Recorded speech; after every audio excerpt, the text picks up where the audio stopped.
আসসালামু আলাইকুম ওয়া রাহমাতুল্লাহি ওয়া বারাকাতুহু।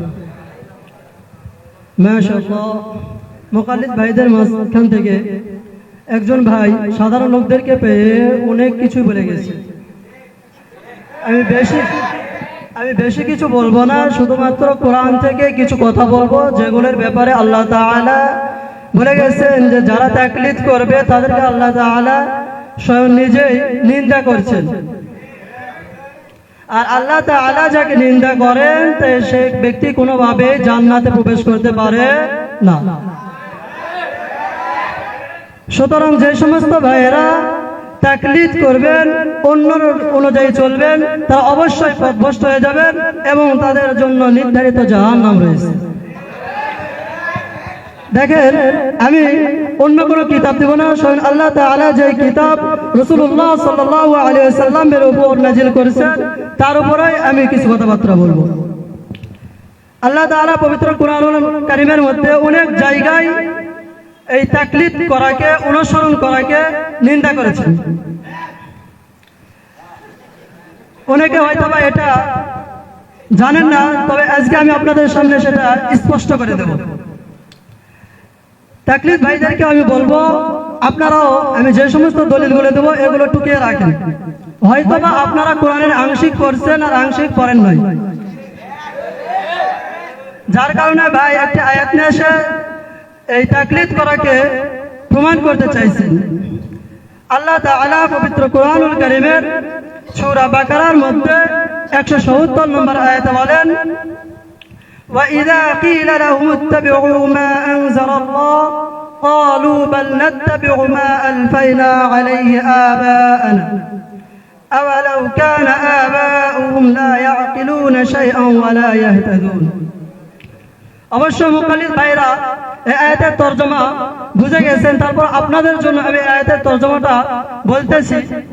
আয়াতের তরজমা হইতেছে, যখন তাদেরকে বলা হয় যে আল্লাহ তাআলা যা কিছু নাজিল করেছেন তার উপরে তোমরা আমল করো, তখন তারা বলে না না না, এটার উপর আমরা আমল করব না। কার উপর আমল করব? যে আমাদের বাপ দাদাদেরকে, আমাদের পূর্বসূরীদেরকে যার উপর পাইছি তার উপরে আমরা আমল করব। এই একটা কথা বলে মুকাল্লিদ ভাইরা সাধারণ লোকদেরকে বিভ্রান্ত করে যায়। তো আল্লাহ তাআলা শুধু এক জায়গায় বলে নাই, আরো কয়েক জায়গায় বলছে। তার ভিতর থেকে আমি আরো বলতেছি, সূরা মাঈদার মধ্যে আল্লাহ তাআলা এই একই রকম আয়াত নাযিল করেছেন। সেখানে আল্লাহ তাআলা বলেছেন, ওয়া ইযা কিলা লাহুম তাআলাউ ইলা মা আনজালাল্লাহ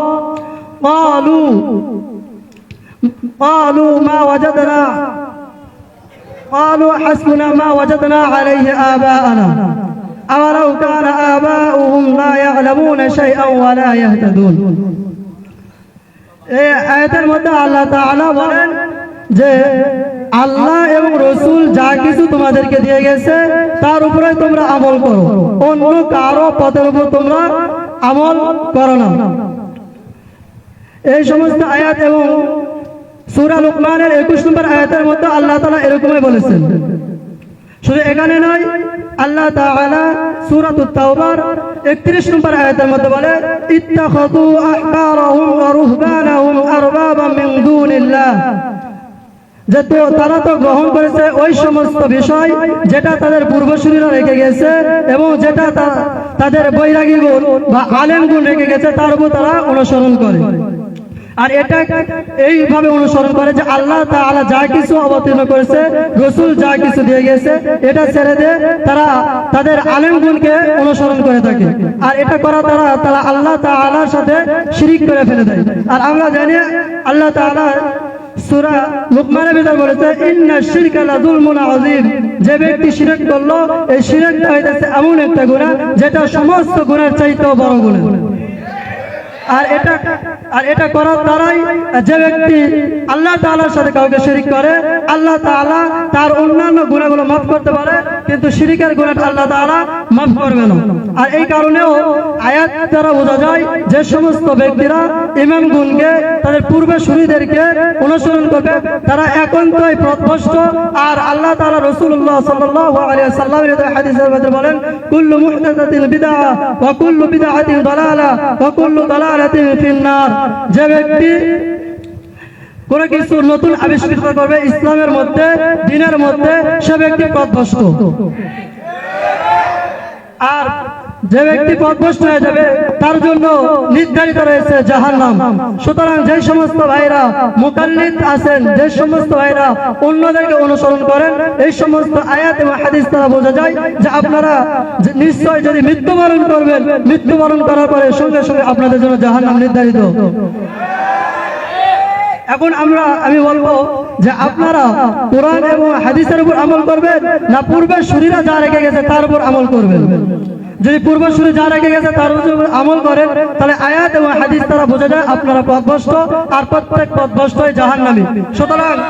সুতরাং আমি আপনাদেরকে দাওয়াত দেব, ভুল পথে না দেখে আমাদের সাথে হাত মিলান, কোরআন হাদিস অনুযায়ী জীবন করেন, লোকদেরকে ভালোভাবে বুঝান, যাতে করে সকলেই আমরা এক আল্লাহ, এক রাসূলের অনুসরণ করে কাল কিয়ামতের দিনে জান্নাতে পৌঁছাতে পারি।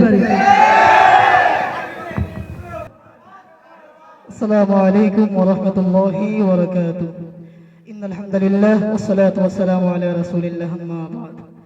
প্রিয় উপস্থিতি, এতক্ষণ শুনছিলেন এই সমস্ত কম জ্ঞানীদের কথা। আমার বড় ভাই পূর্বে তাকলিদ নিয়ে কত সুন্দর চমৎকার আলোচনা করেছেন। এই যে বাংলা কিতাব পড়ে পড়ে বড় বড় কথা বলে আজকে প্রমাণ হয়ে গেল। এত তাহকিক আলোচনা করার পরেও যারা ইশকাল করে তাকলিদের ব্যাপারে, আমি বলবো এই সমস্ত লোকদের সাথে মোনাজারা করার চেয়ে ঘরে বসে থাকাটা উত্তম ছিল আমাদের। আসলে জানতাম না এই অবস্থা, তাহলে আমরা আসতামই না। এই যে অবস্থা, বাংলা কিতাব নিয়ে নিয়ে বড় বড় কথা বলে, না বুঝে ব্যাখ্যা, না বুঝে আয়াত, আয়াত তো বুঝে না, ব্যাখ্যা তো বড় তরিকা আহুলাই নাই। শুনেন, উনি আমাকে প্রশ্ন করেছে আল্লাহ নাকি তাকলিদকে নিন্দা করেছেন। দেখেন ভাই, আমি আপনাকে কয়েকটা কথা বলবো। আয়াত তো সহিভাবে পড়তে পারে না, ব্যাখ্যা তো আল্লাহই জানে কি অবস্থা, মানে হাড্ডি উঠে ভেঙে ফেলেছে।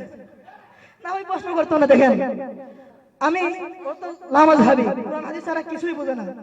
কি বলবো, কোরআন হাদিসটাও বুঝে না, আবার বলে আমি কোরআন হাদিস মানি। আরে ভাই, যারা মানে ওটাই তো বুঝে না, আবার বলে এটাই মানি নাকি? আমার হাতে একটা কিতাব রয়েছে, কিতাবটির নাম হচ্ছে তাফসীরুল কুরআনিল আযীম। নামটা কি? তাফসীরুল কুরআনিল আযীম। এর লেখক হচ্ছে আল্লামা ইবনে কাসির রাহিমাহুল্লাহ। জন্ম 700 হিজরিতে, মৃত্যু 774 হিজরি। ইবনে কাসির রাহিমাহুল্লাহ এই আয়াতের চমৎকার ব্যাখ্যা করেছেন। আমি এর পূর্বে কয়েকটি কথা বলবো। ভাই আমাকে প্রশ্ন করেছেন আয়াত দিয়ে, সূরা বাকারার 70 নম্বর আয়াত, সূরা মায়েদার 31 নম্বর আয়াত দিয়ে আল্লাহ তাকলিদকে নিন্দা করেছেন। আমি বলবো ভাই, আল্লাহ তো তাকলিদকে নিন্দা ভিতরের কথা। আল্লাহ এই আয়াতের মধ্যে আল্লাহ তাআলা ওই সমস্ত তাকলিদকে নিন্দা করেছেন যারা তাকলিদ নামে তাহরিফ করে, বিকৃতি করে, সেটাকে আল্লাহ নিন্দা করেছেন। এক নম্বর কথা। পরে শুনেন, আল্লাহ তাআলা এই আয়াতের মধ্যে দ্বীনের কিছু মৌলিক কথা তুলে ধরেছেন। এটা কি? তাওহীদ, নাসারাত, আখিরাতের কথা। আমার ভাই পরে বলেছে ঈমান, এটা আমরা তাকলিদ ছাড়া বিশ্বাস করি, ঈমান আনতে হবে। কি বলেন? আবানি বলেছে, এটা আমরা বলি না। আবানি বা বলা ছাড়া আমরা এর প্রতি মানা নেই। নামাজ, ফরজ, এটা আমরা কোন ধরনের তাকলিদ ছাড়া কি করি? ঈমান আনি। কেন? এগুলো হচ্ছে দ্বীনের বুনিয়াদি বিষয়, দ্বীনের এগুলো হচ্ছে মূল বিষয়। আর দ্বীনি বিষয়ের ক্ষেত্রে, মূল বিষয়ের ক্ষেত্রে কারো তাকলিদ করা যায় না। সুতরাং আল্লাহ এই আয়াতে এই কথা বলেছে, দ্বীনের মূল কথা তুলে ধরেছে, রাসালাতের কথা তুলেছে। বাংলা বই প্রমাণ না ভাই, না বুঝলে বলবেন আমাদেরকে। ভাই বুঝতেছি না, বলে দিব। রাজীব তো মার্কেট তো সস্তা দামে কিতাব পাওয়া যায়, বাংলা কিতাব। আরে তো এগুলো বুঝবেই না, নামই তো পড়তে পারবে না। কি বলবে উল্টে পাল্টো, লাইব্রেরির লোক বলবে কি এসেছে পাগল চাও, বুঝে ব্যাখ্যা না বুঝে কিছু এমনি একটু চিল্লা চিল্লি কিছু পাইলো জন, কিছু বুকা আছে এরকম কেরম খালি বসে থাকে চুপচাপ করে, এটা একটু উহা করে, ব্যাস মনে হয়েছে কি হয়েছে। দেখেন, আমি কথা বলবো না, আমার সময় খুব স্বল্প। তাফসীরের নাম কি তোমরা মনে আছে? আমি কিন্তু এই আয়াত, আমি আয়াত দিয়ে তুলে দিব আপনাদেরকে, হাদিস দ্বারা আমি তুলে দিব। তাকলিদ নিন্দনীয় নয়, আল্লাহ তাআলা তাকলিদের প্রশংসা করেছেন। দেখেন,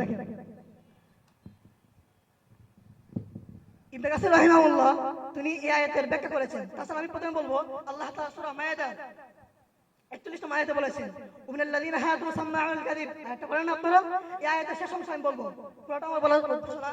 শেষ অংশ হলো ইয়াকুলুনা ইন উতিতুম হাযা ওয়া ইল্লাম তুতাউ ফাহদারু। মানে ইহুদির এক সম্প্রদায়, তারা অসত্য শুনে, খারাপ কিছু শুনে, কিন্তু তারা একটা সম্প্রদায়ের সাথে আসে যারা আল্লাহর কোরআনের বিকৃতি করে, এবং তারা এই কথা বলে ইয়াকুলুনা ইন হাযা, এটা তো তোমাদের মন মতো হয় তো তাও গ্রহণ করো, আর যদি তোমাদের মন মতো না হয় ফাহজারু, ছেড়ে দাও। দেখেন আল্লাহ তাকলিদ নিন্দা করে নাই, বরং এই সমস্ত ইহুদি সম্প্রদায় বা তাকলিদ নামে যারা বলে নিন্দা করেছে, তারা দ্বীনকে বিকৃতি করত। আর দ্বীন বিকৃতি নামে তাহরিফ বা তাহরিফ করা করে, দ্বীনের মধ্যে যারা রটনা করে বিকৃতি করে, ওই সমস্ত লোকদের তাকলিদকে আল্লাহ নিন্দা করেছেন। বুঝতে পেরেছেন? শুধু এই হাদিসের বরাতে ইবনে কাসির রাহিমাহুল্লাহ তিনি এই ব্যাখ্যায় বুখারী এবং মুওয়াত্তা মালিকের একটা হাদিস এনেছেন। হাদিসটি আপনারা সকলে জানেন, একদম প্রসিদ্ধ হাদিস। বুখারী শরীফের আপনার 1011 নম্বর হাদিস, বুখারী শরীফের 1011 নম্বর হাদিস। হাদিসটি বর্ণিত হয়েছে আব্দুল্লাহ ইবনে আমর থেকে। ইহুদি দুজন লোক এসে রাসূলের দরবারে এসে বলল, ইয়া রাসূলুল্লাহ, আমাদের একজন পুরুষ এবং মহিলা জিনা করেছে। পয়গম্বর বলেন, মা তাজিদুনা ফি শানি রাজমি ফি তাওরাত, তোমরা কি পাও না এগুলা রজমের বিষয়টা? ওই ইহুদি পণ্ডিত বলল, না রাসূলুল্লাহ, আমরা তো পাই না। তখন ছিল আব্দুল্লাহ বিন সালাম, তিনি ছিলেন ইহুদি পণ্ডিত। সে বলল, ইয়া রাসূলুল্লাহ, সে মিথ্যাবাদী, সে মিথ্যা কথা বলেছে।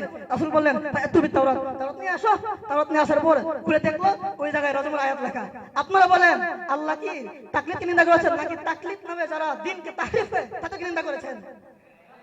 এই দেখেন, তাকলিদ নিন্দনীয় নয়, বরং ওই ইহুদি সম্প্রদায় তারা তাকলিদের নামে দ্বীনকে পরিবর্তন করত, রজমের আয়াত পরিবর্তন করে নিজেদের মন মতো বিধান কায়েম করে আল্লাহর দ্বীন তাহরিফ করেছে। ওই জন্য আল্লাহ বলেছেন তাকলিদ নিন্দনীয়। মূলত তাকলিদ নিন্দনীয় না, তাকলিদ এটা প্রশংসনীয়। পরের আয়াত আমাদের দিয়েছে সূরা বাকারা 71 নম্বর আয়াত, শুনেন। আমি এটার উত্তর দিব চমৎকারভাবে। দেখেন আল্লাহ তাআলা এই আয়াতের মধ্যে আল্লাহ তাআলা বলেছেন যে তোমরা পূর্বপুরুষদের তাকলিদ নিন্দনীয়। কিভাবে? দেখেন, তারা যাদের তাকলিদ করত, অনুসরণ করত, তারা ছিল গুমরাহ এবং পথভ্রষ্ট। আর আপনারাই বলেন তো দেখি, গায়ের মুখে আপনারা উত্তর দেন, আপনারা কি কোনো গুমরাহ পথভ্রষ্টকে তাকলিদ করবেন? তাকলিদ করবেন আপনারা? আপনারা বলেন আপনারা না। আর ওরা তো তাকলিদ মানে নিন্দনীয় বলছে, আপনারা বলেন গুমরাহ এবং পথভ্রষ্ট লোকদের তাকলিদ করবেন না? কেন করেন? বুঝলাম না। না কেন করেন? আপনার তাকলিদ করছেন নিন্দনীয়, করেন আপনার তাকলিদ, কেন করবেন না আপনারা? আল্লাহ তাআলা এই আয়াতের মধ্যে পূর্বপুরুষের জন্য পথভ্রষ্ট গুমরাহ আর পথভ্রষ্ট গুমরাহকে তাকলিদ করা যায় না। সুতরাং আয়াত এবং হাদিস দ্বারা স্পষ্ট প্রমাণিত হয়ে গেল তাকলিদ নিন্দনীয় নয়, তাকলিদ প্রশংসনীয়।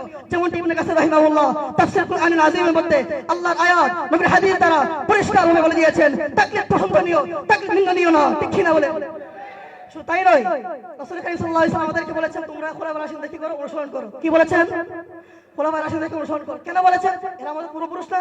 কথা কই না, আমাদের পূর্বপুরুষরা তো নাকি? এরা আমাদের পূর্বপুরুষ অসত্য আল্লাহ আমাদেরকে নির্দেশ করেছেন তোমরা তাদের তাকলিদ করো। কেন? ওনারা কোরআন হাদিস থেকে যথার্থ ব্যাখ্যা করেছেন, এজন্য বলেছেন। কিন্তু তারা যে বলেছেন নিন্দনীয়, এক্ষেত্রে আল্লাহ কেন বলেন নাই? কারণ তাদের পূর্বপুরুষরা ছিল, তাদের পূর্ববর্তীরা ছিল, তারা ছিল পথভ্রষ্ট গুমরাহ, আর তাদের তাকলিদ করা যায় না। সুতরাং পরিষ্কার হয়ে গেল তাকলিদ প্রশংসনীয়, তাকলিদ নিন্দনীয় নয়। আল্লাহ নিন্দা করেছেন দুই কারণে। এক নম্বর হলো তাহরিফের নামে তারা বিকৃত করে দ্বীনকে, এই কারণে। দুই নম্বর হলো তাদের পূর্বপুরুষ যারা ছিল তারা ছিল পথভ্রষ্ট গুমরাহ, এজন্য আল্লাহ তাকলিদকে নিন্দা করেছেন। বুঝতে পারছেন তো ভাই? ভাই এত বললেন, এত বললে ওরা মাথা হেট হয়ে যাবে, একটু কম বলেন। ঠিক আছে, মাশাআল্লাহ, মনে হয় বুঝে গেছে।